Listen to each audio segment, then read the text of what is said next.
palabra de Dios que para ver la gloria de Dios debemos quitarnos el velo. Nosotros nos hallamos frente a un tiempo que muchos mantienen las glorias pasadas como carta de presentación. Usted sabe que cuando nosotros vamos a hacer una compra, pagamos con ID y con el tarjeta, y muchas veces nos piden a nosotros el ID, o sea, la identificación, en muchos lugares. ¿Por qué? Porque quieren saber que realmente esa tarjeta nos pertenece a nosotros, que esa tarjeta no es robada. Entonces hay muchas personas dentro del cuerpo de Cristo, cristianos, que mantienen sus glorias pasadas con una carta de presentación. Ahora lo que quiero explicar, que nosotros, por ejemplo, cuando vamos y sacamos la tarjeta, la licencia para manejar, la tenemos que renovar cada 4 años, ¿verdad? O sea, que la de 4 años atrás ya no nos sirve. Y si nos para la policía, tremendo ticket que nos va a hacer, porque sabemos que la tenemos que renovar. Bueno, lo mismo sucede cuando nosotros nos mantenemos en las glorias pasadas como una tarjeta de presentación. Porque Dios va haciendo cosas nuevas en nuestras vidas. En el pasado ya nos usó, y gloria a Dios por eso, pero tiene que seguirnos usando en el presente y, por supuesto, en el futuro. Entonces, ¿qué sucede con estas personas que tienen la carta de presentación del pasado? Echan un velo sobre esas glorias pasadas para que los demás no vean que las mismas han ido creciendo hasta dejar de existir. Porque eso es lo que sucede cuando sacamos el ID del pasado, porque entonces en el presente no están existiendo. Se fueron, ¿verdad? Obsoletos. Por ejemplo, hay muchas personas, yo lo he escuchado decir, yo no sé si usted lo habrá escuchado o no, pero dice, el Señor me usó mucho en el pasado. Las almas eran ministradas, caían bajo la unción del Espíritu Santo, las almas quedaban libres de atadura, conversiones asombrosas, etcétera, etcétera. Pero la pregunta es, ¿esa fue la gloria pasada? ¿Y ahora? ¿Y ahora? Es la pregunta que yo me tengo que hacer. ¿Y ahora? Estas personas emplean los conocimientos humanos y mediante ellos pretenden engañar al pueblo de Dios, como nos dice su palabra. Les invito a que abran la palabra de Dios en 2 de Pedro, capítulo 2, versículo del 1 al 3, y dice así la bella, la hermosa y la inalterable palabra de Dios. Pero hubo también falsos profetas entre el pueblo, como habrá entre vosotros falsos maestros. O sea, la Biblia lo advierte. Ahora, si no la leemos, por supuesto, vamos a desconocer lo que nos advierte. Pero si no, no tenemos por qué asombrarnos. No se dice, como habrá entre vosotros falsos maestros que introducirán encubiertamente herejías destructoras, y aún negarán al Señor que los rescató, atrayendo sobre sí mismo destrucción repentina. Y muchos seguirán sus disoluciones. Quizás usted hasta sea testigo de algún conocido que está atravesando o que atravesó por esto, ¿verdad? Por causa de los cuales el camino de la verdad será blasfemado. Y por la avaricia harán mercadería de nosotros con palabras fingidas. Sobre los tales ya de largo tiempo la condenación no se tarda y su perdición no se duerme.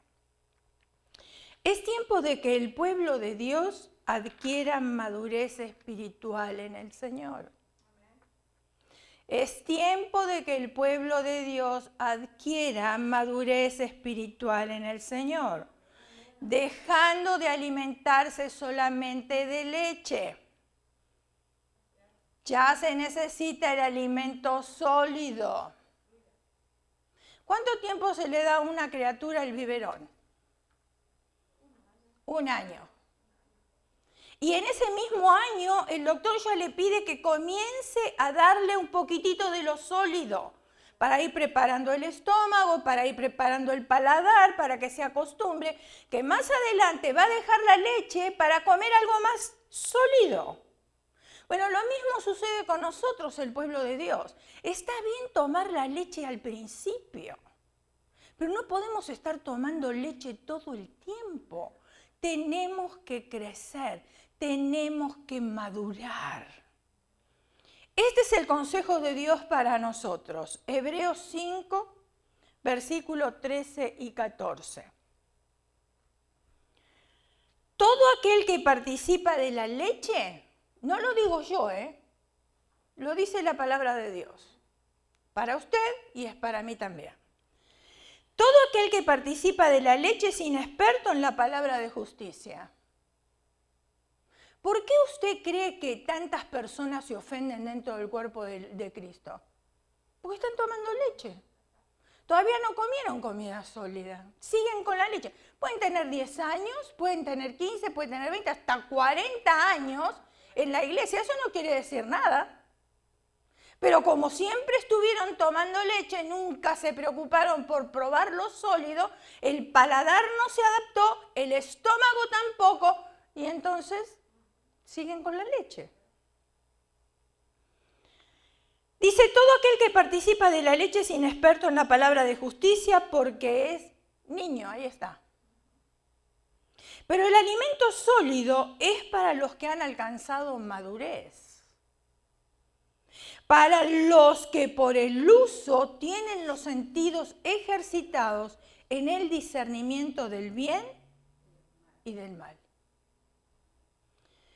Es tiempo en que sea el mismo pueblo de Dios quien discierna los espíritus. Cada uno de nosotros somos responsables de discernir cuáles son los espíritus. No podemos siempre estar pidiendo a otras personas que nos ayuden, porque si estamos continuamente pidiendo a otras personas, no hemos crecido, no hemos madurado. Pero yo ya tengo que discernir cuál es el espíritu que se mueve a nuestro alrededor. ¿Cuál es el espíritu que se está moviendo en mi casa? Yo creo que no es muy difícil detectar los espíritus. El que tiene el Espíritu Santo se da cuenta si hay un espíritu de disensión en la casa, si hay un espíritu de rebeldía en la casa, si hay un espíritu de flojera en la casa, si hay un espíritu de manipulación, si hay un espíritu de control. Es fácil discernir esas cosas. Y lo mismo sucede dentro del cuerpo de Cristo.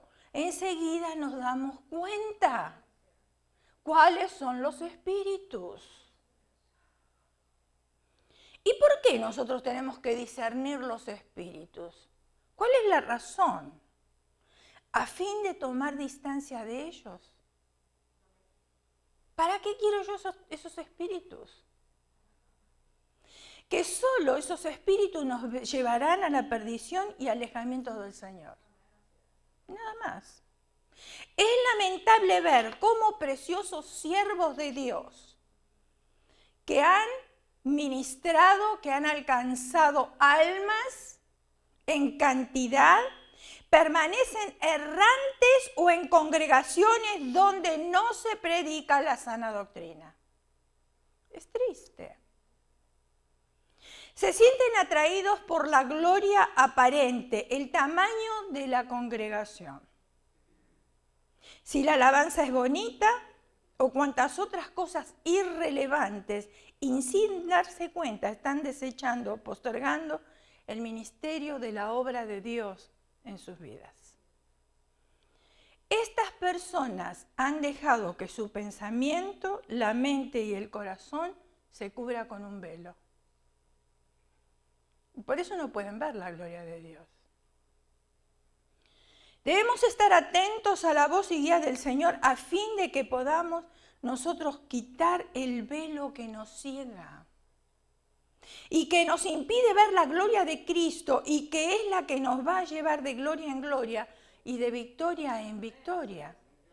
Es lo único. Segunda Corintios capítulo 3, versículos 11 y 12, del 11 al 17, perdón. Dice, porque si lo que parece tuvo gloria, mucho más glorioso será lo que permanece.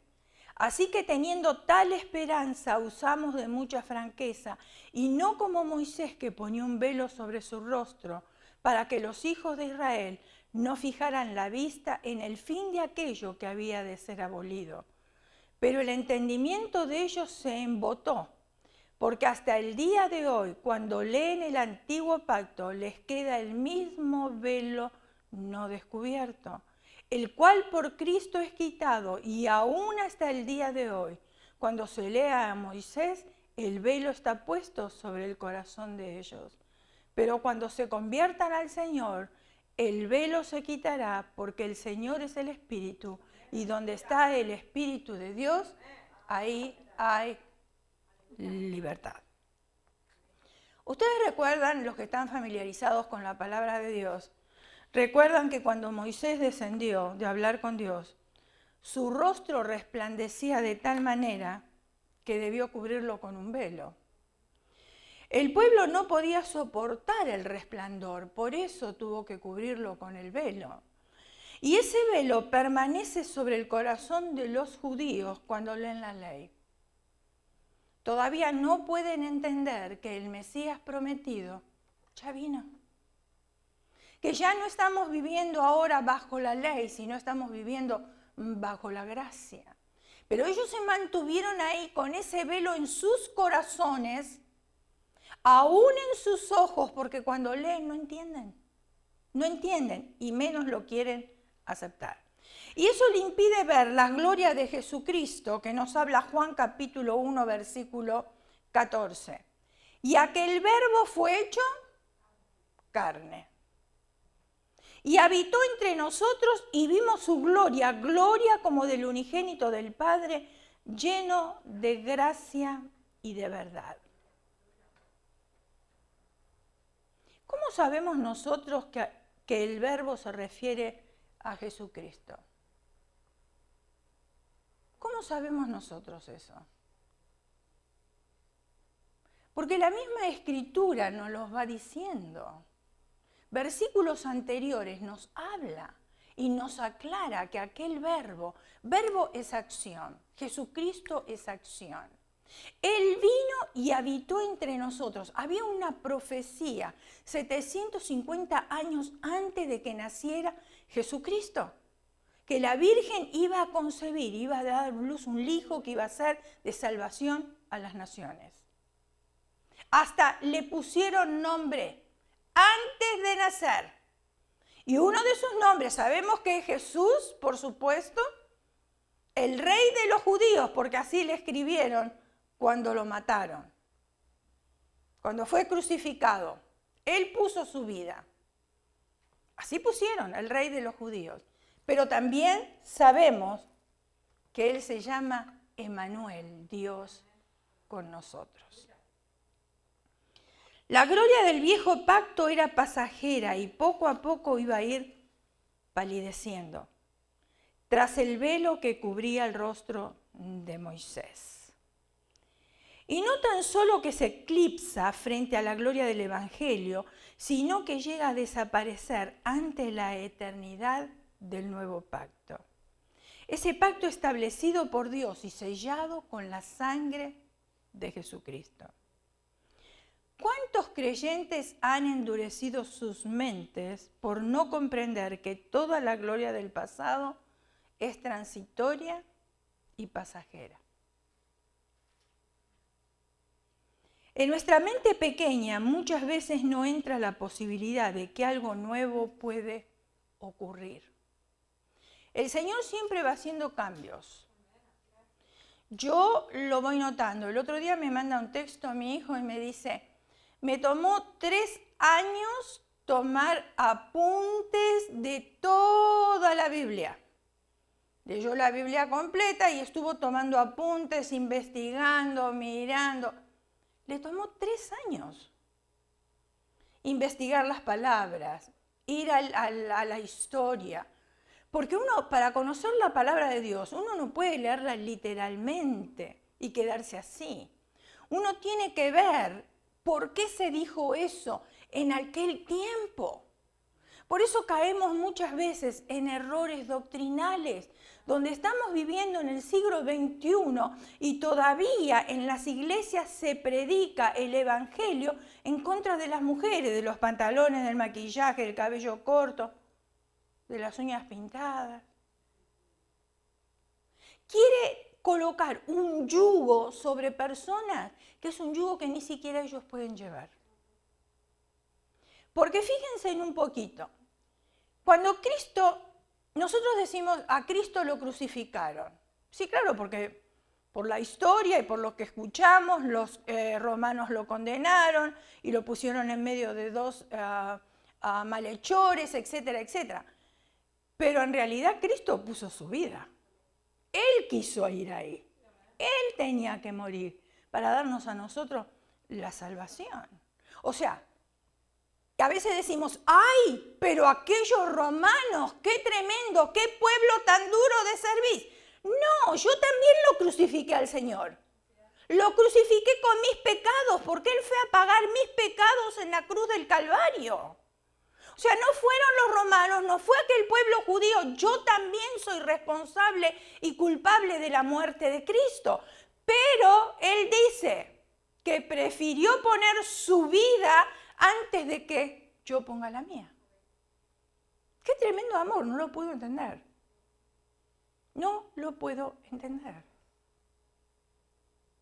Y volviendo nuevamente a ese evangelio que no se puede hacer esto y no se puede hacer lo otro, porque parecería que nosotros tenemos un evangelio de prohibición.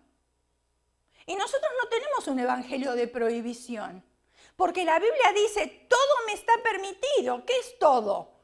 Todo. Ahora, yo tengo que usar mi raciocinio, que todo lo que me está permitido, no todo me conviene, porque así me lo dice. Entonces, lo que me conviene, yo lo voy a aplicar, lo que no me conviene, no lo voy a aplicar. Pero se escuchan tantas cosas por ahí afuera, hermanos, que no son sana doctrina, son inventos de hombre. Y parece que a la gente le gusta estar esclavizada por los inventos de los hombres.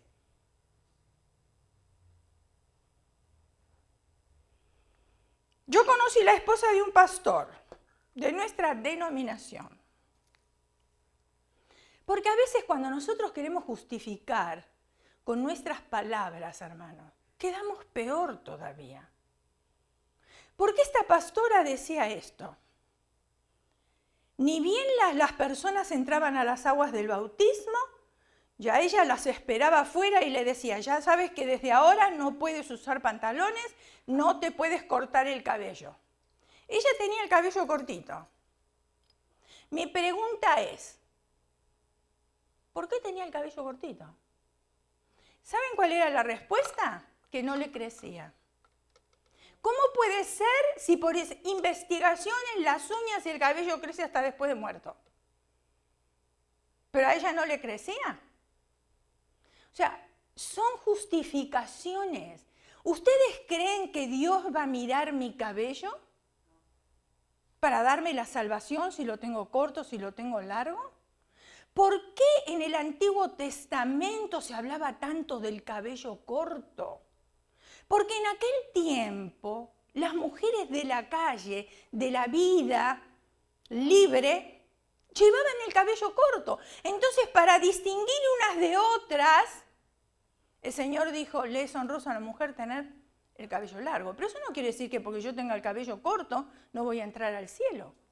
Porque entonces serían, fíjense en usted analice un poco, usted que es maduro, preste un poco de atención en esto, use su raciocinio, aunque no conozca Biblia, use un poquitito el raciocinio.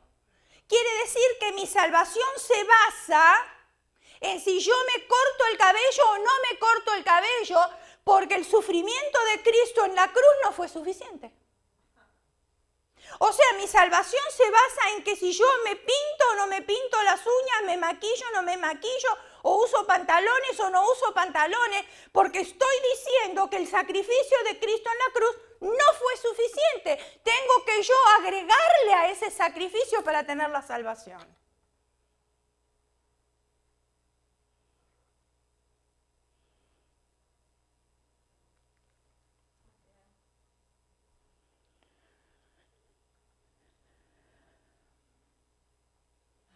En nuestra mente pequeña muchas veces no entra la posibilidad de que Dios pueda hacer algo nuevo. De que algo que no conozco de Dios, que Dios puede hacer, y esto se debe a que, nos guste o no, hemos encerrado a Dios dentro de lo posible. Y nosotros tenemos un Dios de lo imposible. Nuestras mentes finitas nunca van a entender la magnitud de las posibilidades de Dios. Porque nosotros todos los medimos y nos regimos por lo que conocemos aquí en la tierra. Pero cuando estamos hablando de Dios, un Dios creador, ¿cómo yo puedo entender cómo Dios creó el mundo? ¿Cómo fue separando todas las cosas? ¿Cómo le dijo al mar que se detuviera hasta ahí? Y el mar tuvo que detenerse. ¿Cómo Dios es un diseñador y arquitecto? Es asombroso. Los colores que vemos, la naturaleza. ¿Cómo yo con mi mente finita puedo llegar a entender esas cosas? Tengo que aceptar y creer esas cosas. Los cielos cuentan la gloria de Dios y el firmamento anuncia la obra de sus manos. Un día emite palabra otro día y una noche otra noche da sabiduría.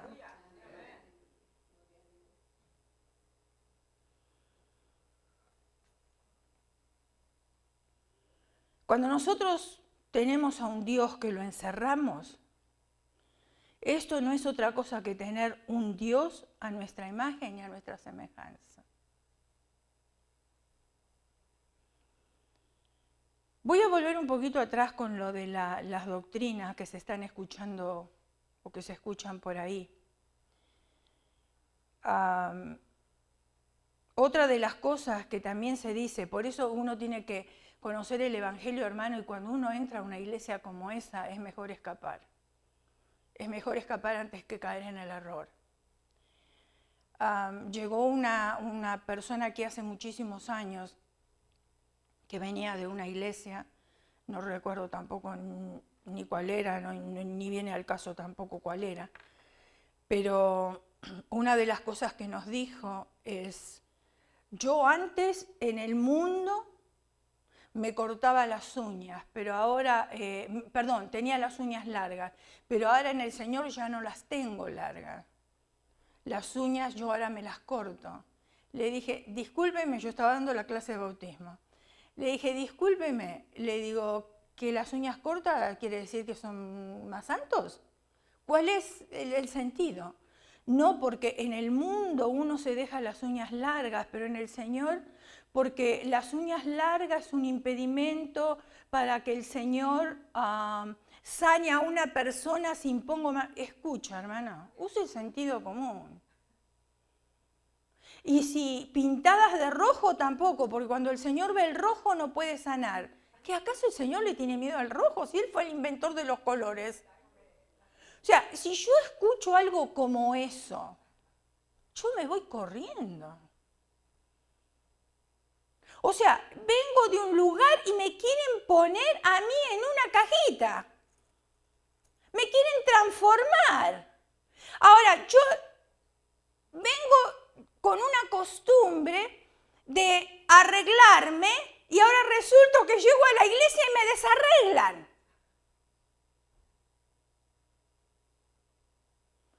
No se puede teñir el cabello, venga con el cabello así blanco.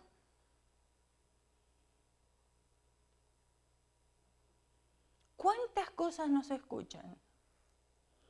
Fuimos a predicar a una iglesia, un seminario, y en la puerta decía, Primera Iglesia Mexicana.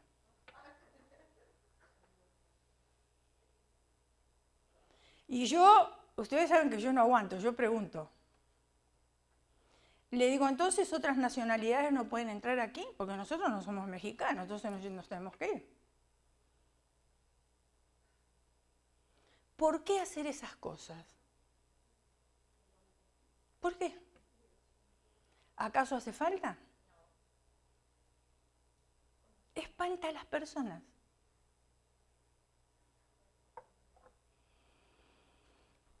Y como eso podría contar muchas historias más. En otra iglesia nos invitaron a predicar, y siempre volviendo a la sana doctrina. Y ustedes a mí ya me conocen. Yo era así, soy así y así soy. Estoy hablando físicamente. La manera mía de arreglarme. Cuando entro yo a la iglesia, ya estaban cantando, estaba el grupo de alabanza, estaban las personas sentadas ahí. Yo cuando di un vistazo así a las hermanas, dije, yo aquí no encajo. ¿Hace falta que se las describa? Cabello blanco, cabello largo, bueno, usted ya sabe. Yo aquí no encajo, dije. Pero de todas maneras me quedé ahí sentada porque yo iba a servir al Señor. Entonces, del grupo de alabanza, el hermano que estaba ministrando en el canto dice, ahora vamos a tener un canto profético. Uy, qué bueno, gloria a Dios, dije yo, ¿no? El canto profético, ¿saben cuál era? Tú que te arreglas y te vistes, así en canto, ¿eh? Tú que te pones arete y te maquillas. Ahora, dígame, si la única que estaba así era yo ahí, ¿a quién le estaban profetizando? Obvio, ¿no? Obvio, ¿no?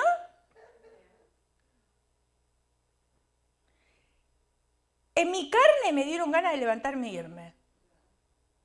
¿Para qué le voy a mentir si Dios lo sabe? Pero después el Espíritu me habló y me dijo, tú no has venido a servir a ninguno de ellos. Tú me has venido a servir a mí. Si te vas huyendo y les estás dando razón.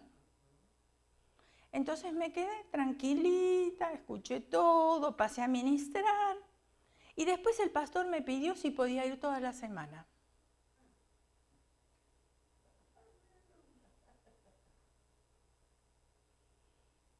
O sea, el hombre mira lo que está delante de sus ojos, pero Jehová mira el corazón.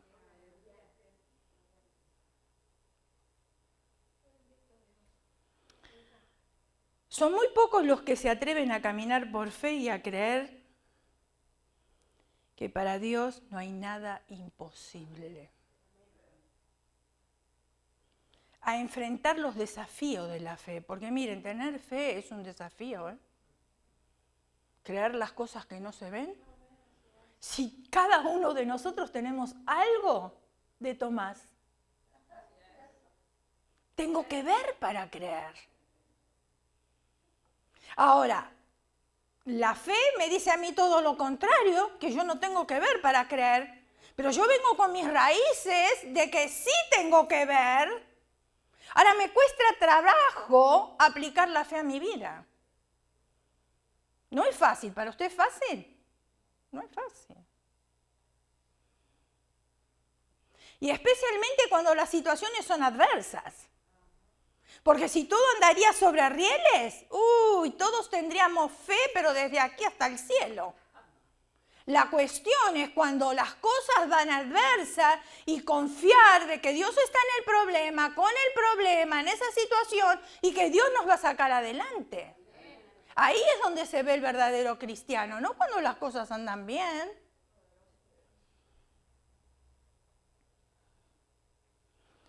Si Él quisiera, si Dios quisiera, las cosas pueden ocurrir igual, no necesita del hombre. No necesita de nosotros. Sin embargo, Dios insiste en que mientras el Espíritu Santo esté entre nosotros, usará la vida de todos aquellos que se atrevan a creer en el que es el mismo de ayer, de hoy y por los siglos. ¿Por qué viene la resistencia en nosotros o la idea de creer de que Dios puede hacer cosas nuevas? ¿Por qué resistimos nosotros a eso? y que Él nos llevará de gloria en gloria. Si Él nos promete en su palabra lo que hará, Isaías 42 del 5 al 9. Dice, así dice Jehová Dios, creador de los cielos y el que los despliega, el que extiende la tierra y sus productos, el que da alimento al pueblo que no mora sobre ella y espíritu a los que por ellas andan. Yo Jehová te he llamado en justicia y te sostendré por la mano, te guardaré y te pondré por pacto al pueblo, por luz a las naciones, para que abras los ojos de los ciegos. ¡Ay! ¿Cuántos ciegos hay alrededor de nosotros? No, ven, tienen ojos y ven, ¿no? Sí, pero están ciegos espiritualmente. Para que abras los ojos de los ciegos, para que sacas de la cárcel a los presos. ¿De qué preso está hablando? Vamos a ir nosotros ahora a la cárcel de acá de Los Ángeles y vamos a abrir las puertas y dejamos salir a todos los presos. ¿De esos presos está hablando? No, porque eso a nosotros no nos corresponde. Para eso está la ley. Mal o bien está la ley. Justa o injusta está la ley. Porque muchos que están ahí adentro injustamente están. Pero a nosotros no nos corresponde eso. ¿Cuáles son los presos entonces que nosotros tenemos que abrirles la cárcel? Aquellos que están atados por espíritu, aquellos que no tienen libertad, que no sienten la libertad, que están oprimidos, a esos presos. Y de casas de prisión a los que moran en tinieblas. No hace, hablando de las tinieblas, hace un par de semanas atrás, vino a la oficina una jovencita que yo conozco de hace muchos años, cuando era una niña. Ahora es madre, tiene alrededor de un poquito más de 40 años y estuvo sirviendo en la iglesia cuando era joven. Pero como a los 11 años de edad, y por eso a los jóvenes, cuidado. A los 11 años de edad, decidió entregarle su corazón a Satanás.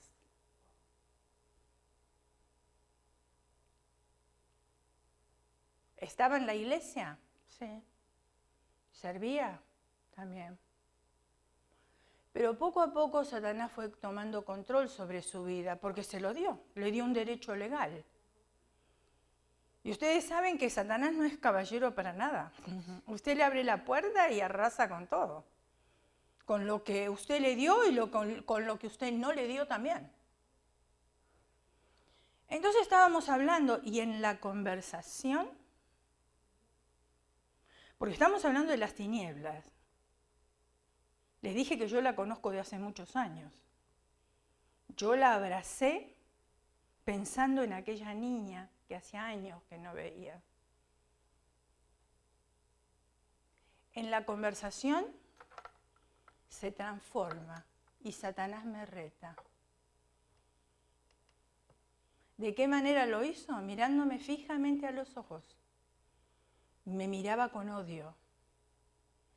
Y entonces, con autoridad, le dije, no eres tú.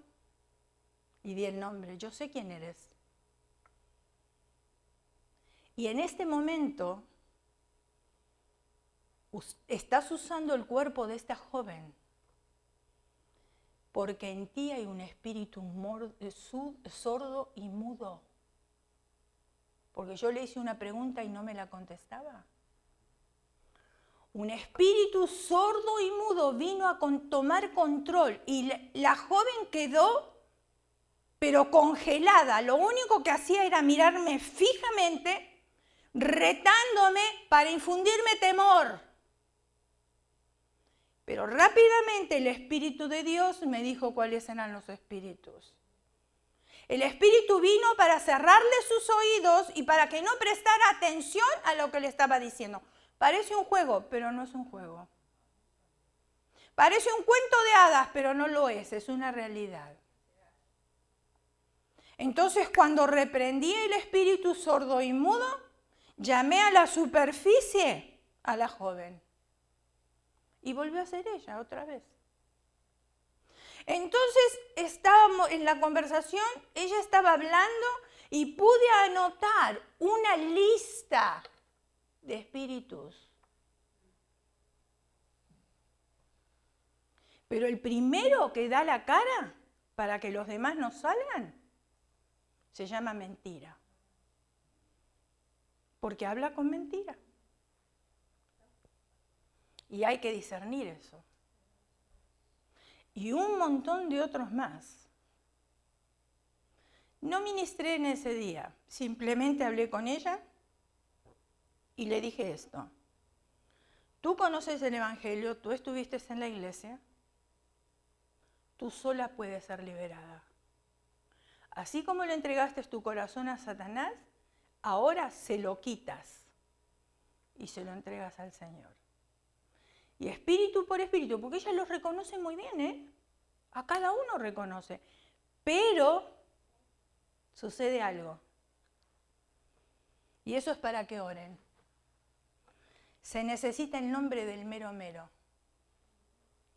Porque mentira, sordo, mudo, manipulación y un montón de otras cosas son aliados. Pero el principal. Me tomé el trabajo en esa noche de buscar cosas en la palabra de Dios y ponerla en papeles. Porque me interesa. Me interesa muchísimo el caso porque quiero descubrir qué más hay detrás de todo eso. Espíritu de muerte, olvídense. Eso, ahí está.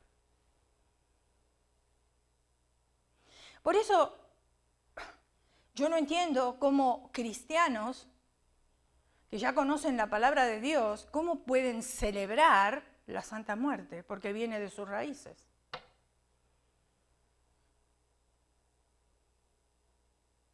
¿Cómo pueden vestirse de Catrina? Ay, mi nuera se llama Catrina, la bendigo, la bendigo.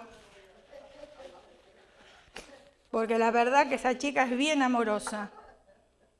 Mi hijo se ganó la lotería con esa chica. ¿Cómo? ¿Cómo uno puede comprar un pan para que lo pruebe el muerto? No entiendo.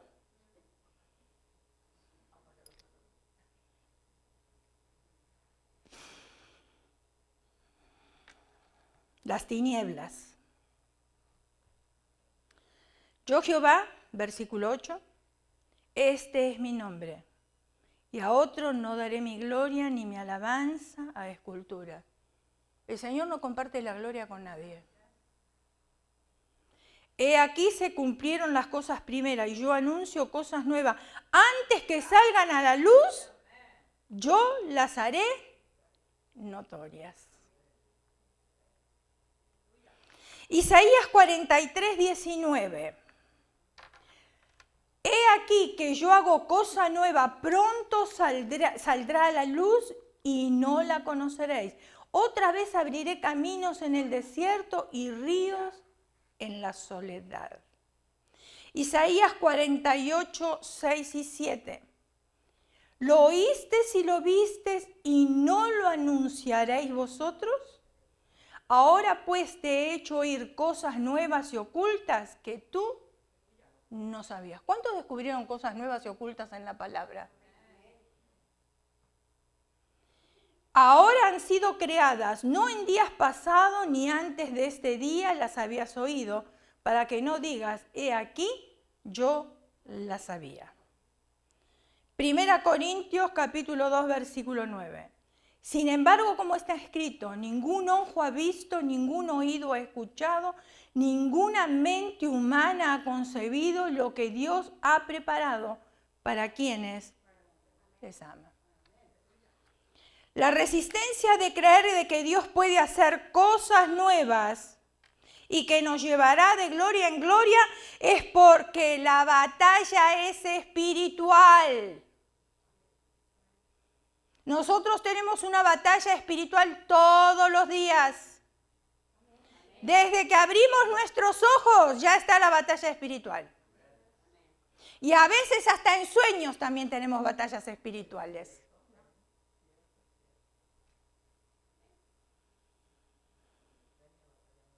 El campo de batalla es esta computadora. Esta, la mente. Desde niños nuestra mente comienza a recibir información de todas las cosas naturales. De las que se ve, de las que se toca, de las que se gusta, de las que se olfatea, de las que se oye, y así creemos. Hasta el día en que recibimos a Jesús como nuestro Señor y Salvador. Y ese es nuestro primer acto de fe. Entramos entonces ahí en el mundo espiritual. Ahí recién entramos en el mundo espiritual. Aunque todos somos creados seres espirituales por Dios, pero el espíritu todavía no se había abierto al Señor de la manera que se abrió cuando cada uno de nosotros le entregamos nuestro corazón a Él. Recién entonces comenzamos a recibir información espiritual a través del Espíritu Santo, el cual nos lleva a la revelación de las cosas a través de su palabra. El problema es que nuestra mente o nuestra carne se resiste a las cosas que Dios quiere revelarnos. Es algo que desconocemos. Usted dígale a un niño, no ponga los dedos en el enchufe. ¿Qué va a hacer el niño? Quiere probar. Va. Pero todavía ahí no se conformó, va de nuevo. No toques la plancha porque está caliente. La tengo que comprobar por mí mismo si está caliente, ¿verdad? Y ahí va y se toca. ¿Cuántos padres le han dicho a sus hijos, no te conviene ese joven o esa jovencita? Basta que usted le diga, no te conviene. Parece que los oídos tienen 2 tapones y lo único que escucharon, si te conviene, cásate con ellos o con él. Así somos. ¿Nos gusta equivocarnos solos? Así somos.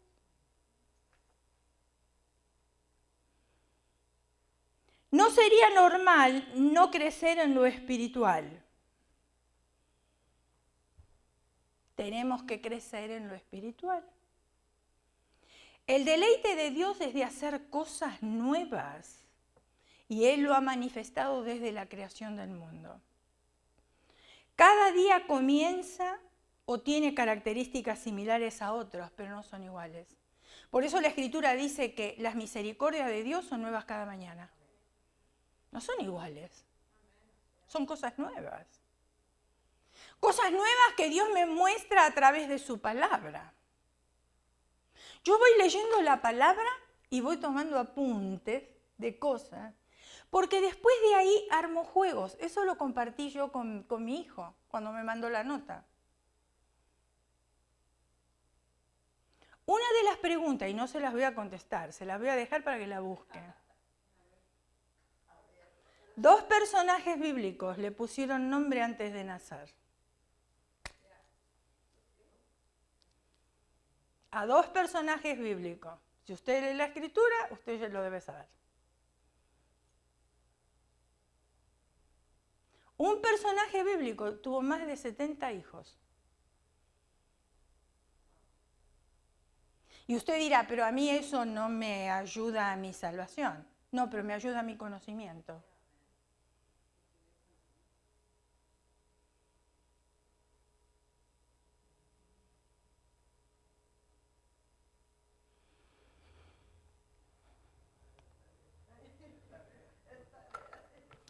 Sucede que, sí, están pensando quiénes son los 2 personajes.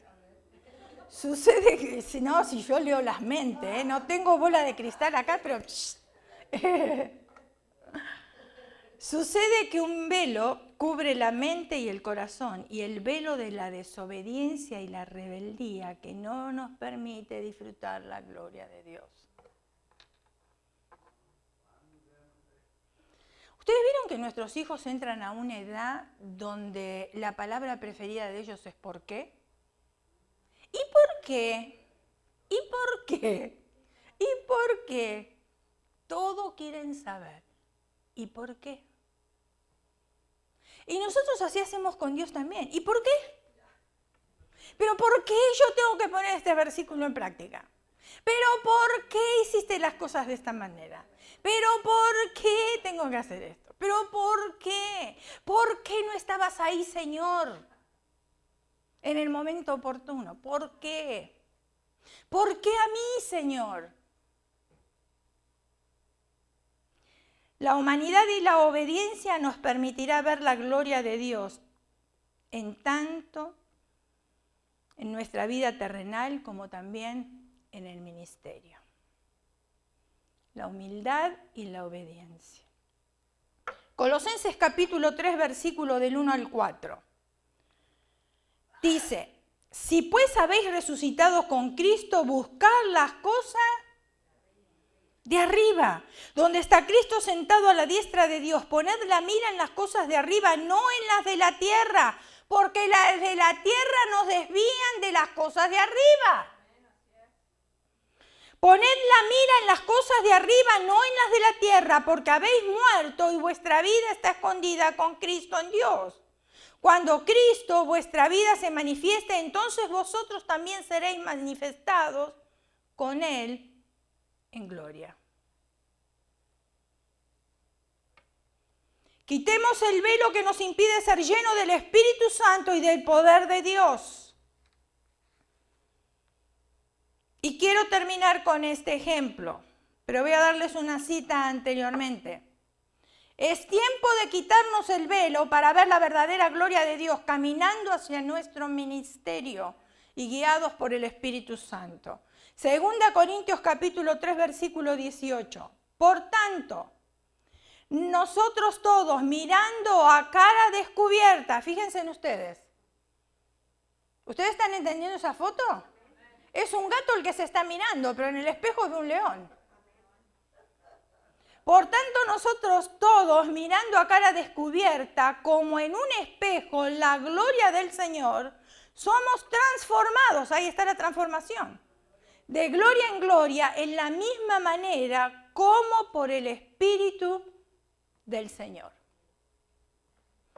Y voy a terminar con este ejemplo porque yo sé que a ustedes les gustan esos ejemplos, las historias.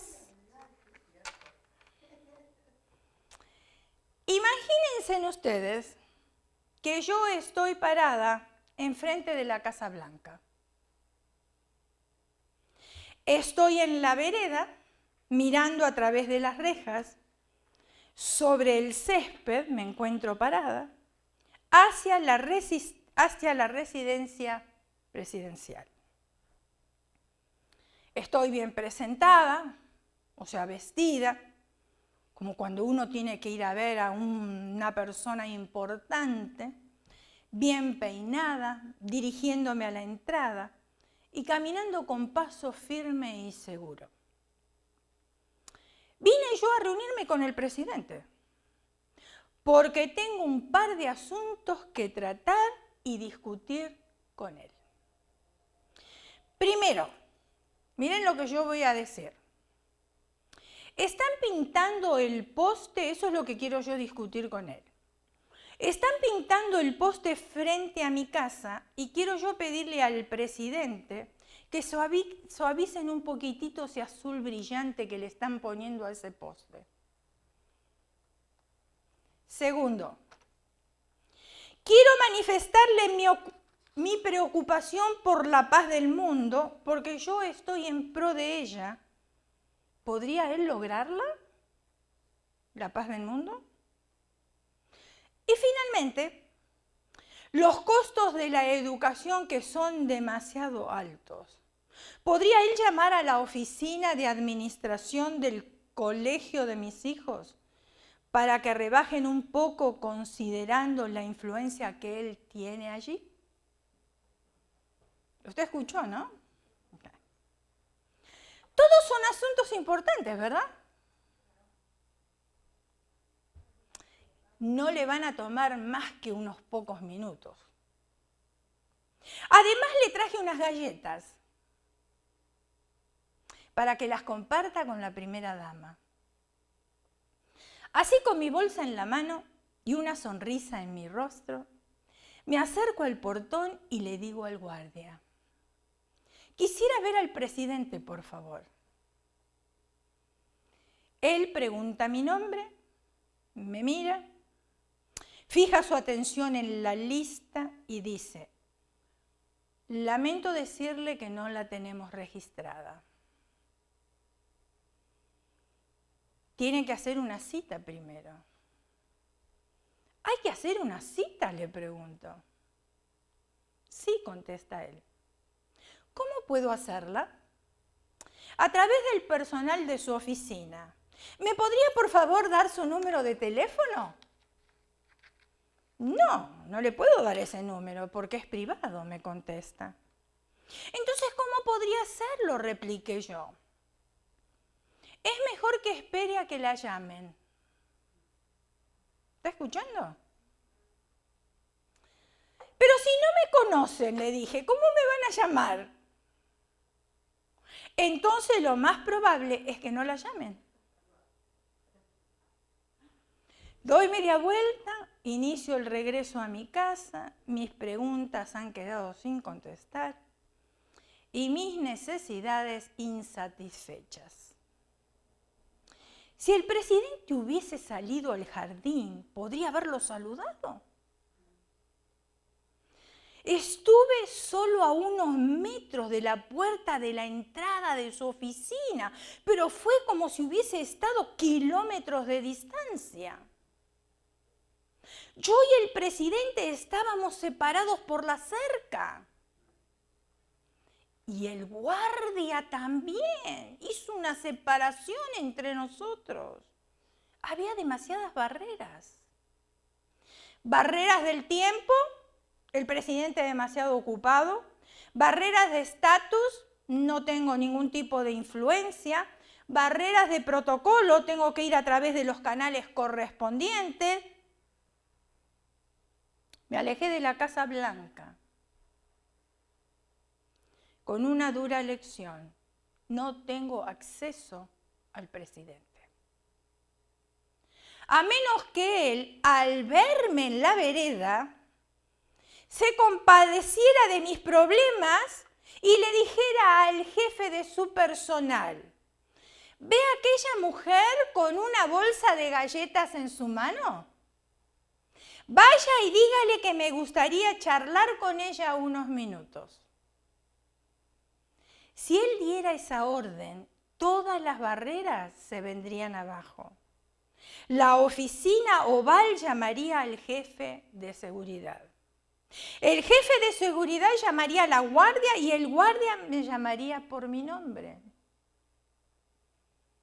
Me detengo, regreso y entro por la misma puerta donde momentos antes se me había negado el acceso.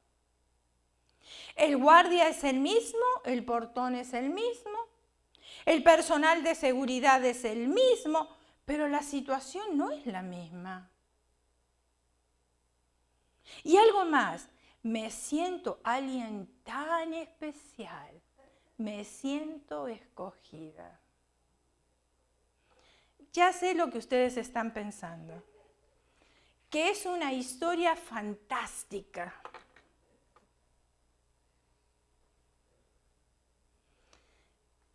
Tú y yo sabemos que tratándose del presidente no habrá invitaciones especiales, por lo menos para nosotros. Pero tratándose de Dios, agarre firme sus galletas y empiece a caminar, porque ya la invitación está hecha. Efesios capítulo 2, versículo 13. Pero ahora en Cristo Jesús, vosotros que en otro tiempo estabais lejos, habéis sido hechos cercanos por la sangre de Cristo. Pero ¿cómo puede ocurrir esto si no pudimos entrar a ver al presidente? ¿Cómo pudimos conseguir una audiencia con Dios? ¿Qué pasó? Algo ocurrió en la muerte de Cristo que abrió la puerta para ti y para mí. Que el velo del templo se rasgó y nos dio acceso directamente al Padre. ¿No hay barreras? No hay. Para ver la gloria de Dios debemos quitarnos el velo de la desobediencia y rebeldía que no nos permite disfrutar esa gloria. Cierre sus ojos, incline su rostro y vamos a orar.